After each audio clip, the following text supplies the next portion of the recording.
egun on guztioi. Lo primero, daros la bienvenida a la Cultura Caracas Amor y os hemos convocado para presentaros el 5º aniversario de este Bafest, un festival muy especial de fotografía que hacemos en Baracaldo y es muy especial por diferentes razones. Lo disfrutamos en la calle porque lo compartimos todos, especial porque es un festival femenino y especial porque nos hace reflexionar sobre lo más importante que somos las personas. Bueno, berak aipatu duen bezala, gaur hemen gaude batez ere bi arrazoiengatik. Alde batetikan Bafest jaialdia bera aurkezteko bildu gera hemen. Jaialdi horren barruan, bi momentu berezi edo azpimarratu nahi ditugu gaur.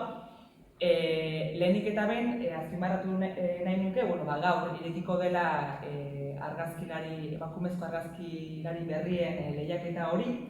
Eta, orain arteko irabazleen izenak aipatu nahi dituzke.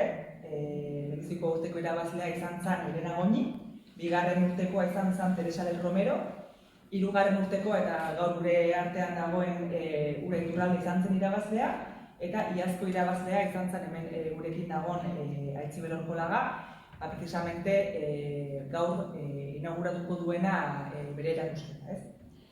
Eta, hori, pozez gaudela eta ilusionatuta proposamen horiek jasotzeko eta, hemendik deialdia luzatu denei parte hartzera. Es Aitziber Orkolaga y estoy hoy aquí porque el año pasado fui premiada con el primer premio del certamen y estamos hoy aquí también para inaugurar la Expo Plaquetas. Que trata un poco sobre el duelo, sobre cómo recuperar la memoria. Para mí ha sido una super experiencia.